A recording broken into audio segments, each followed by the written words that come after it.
right, so the iPhone 16 Pro Max, huh? Everyone's talking about it. Yeah. And we were pretty curious ourselves. We found this article, iPhone 16 Pro Max, an in-depth look at Apple's latest flagship, and it seems like they really went all out this year. Definitely did. But is it a real upgrade? Or just like a new number on last year's phone? Let's dive in. Yeah, let's break it down. Okay, so first up, the design. They're using a titanium frame this time. Titanium, yeah. What? That's a pretty big deal, actually. Titanium. Okay. I mean, that sounds cool and all, but is it really that different? Well, for starters, it's way stronger than aluminum. Okay, so tougher. Way tougher, but also lighter. Oh, okay, now you've got my attention. Stronger and lighter. That's a win-win in my book. Exactly. But it's not just about the performance, right? Titanium has this, I don't know, this aura of luxury to it. It's expensive. Oh, yeah, for sure. You don't see too many titanium phones out there. Right. It's definitely a premium material. So by using titanium, Apple is kind of making a statement about who this phone is for. They're going after a specific user, someone who wants the absolute best and is willing to pay for it. Professionals, maybe, or serious tech enthusiasts. Yeah, I can see that. It's like a status symbol almost.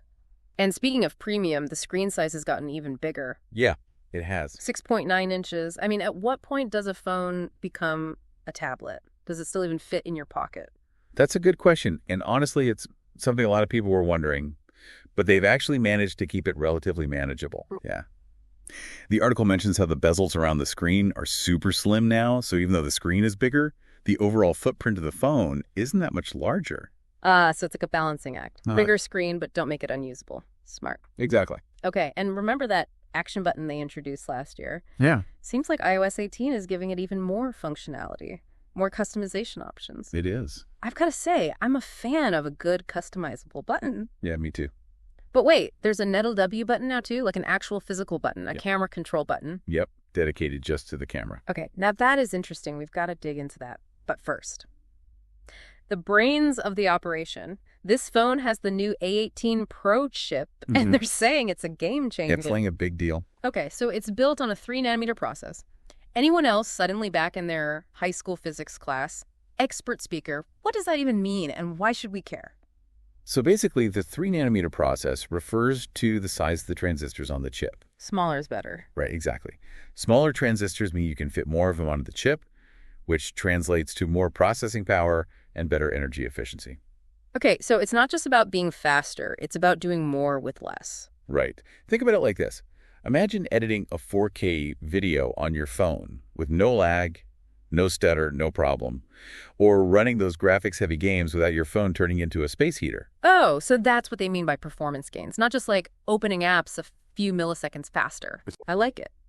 And speaking of performance, I noticed this article mentions an improved cooling system, graphene-based apparently. What's the deal with that? So heat management is a big deal with these powerful phones.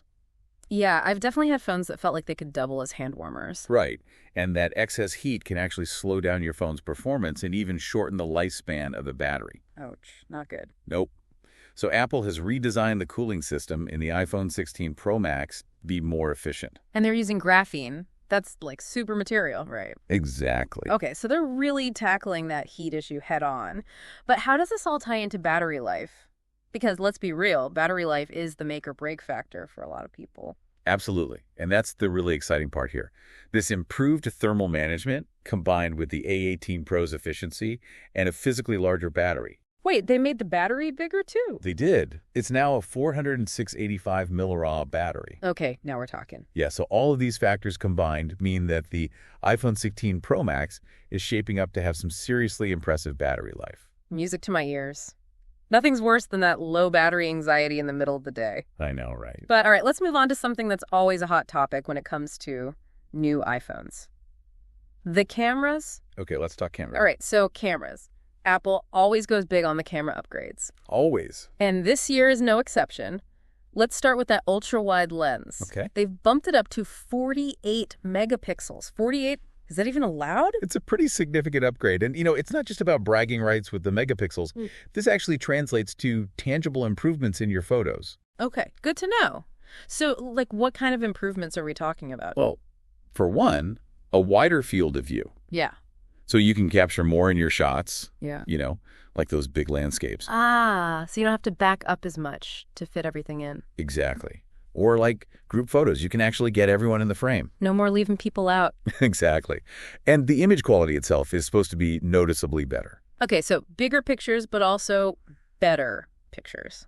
Got it.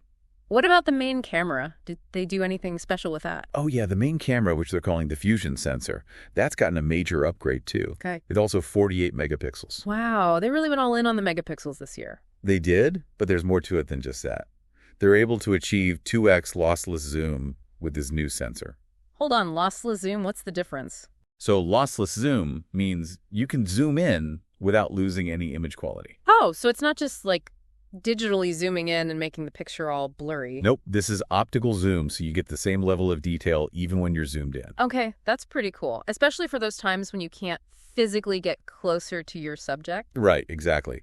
And to make sure those zoomed in shots are super sharp, they've also included sensor shift stabilization.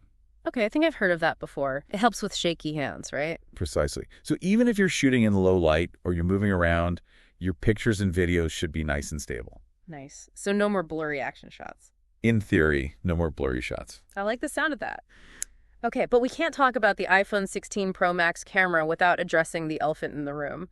That new camera control button. Yeah, that's definitely a big talking point. I mean, a dedicated physical button just for the camera, it feels kind of retro, you know? I know, right?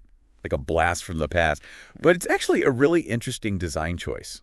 Okay, so how does it work? Well, first of all, you can launch the camera app with it even if your phone is locked. Just a single press and you're ready to shoot. Okay, that makes sense. No more fumbling to unlock your phone and missing the shot. Exactly. And then, once you're in the camera app, a single press takes a picture, just like a regular camera. Okay, that's pretty intuitive. But here's where it gets interesting. A light double tap on the button, and it brings up this menu with all sorts of camera controls. Wait, a whole menu?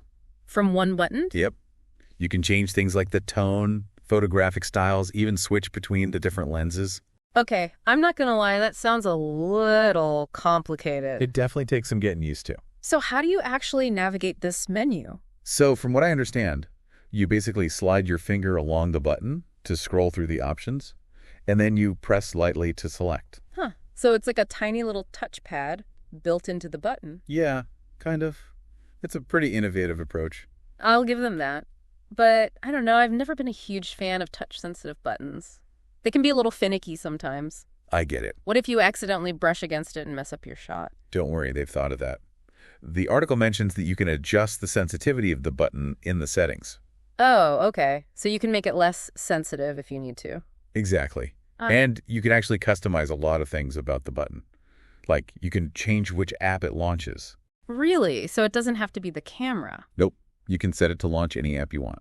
Huh, that's pretty cool. I like the flexibility. Yeah, it seems like Apple really tried to make this button as customizable as possible. Okay, I'm starting to come around to this whole camera control button idea, but let's be real. All of these amazing camera features don't mean much if your phone is dead, right?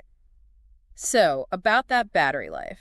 So this whole all-day battery life thing, is it finally a reality with the iPhone 16 Pro Max? Well, all signs point to yes. Really? Yeah, I mean, think about it. They've got that super efficient A18 Pro chip, the redesigned cooling system, and they even made the battery itself bigger. It's like they actually listened to what people have been asking for. It seems like it. Okay, so no more frantically searching for a charger in the middle of the day. I can live with that. That's the goal.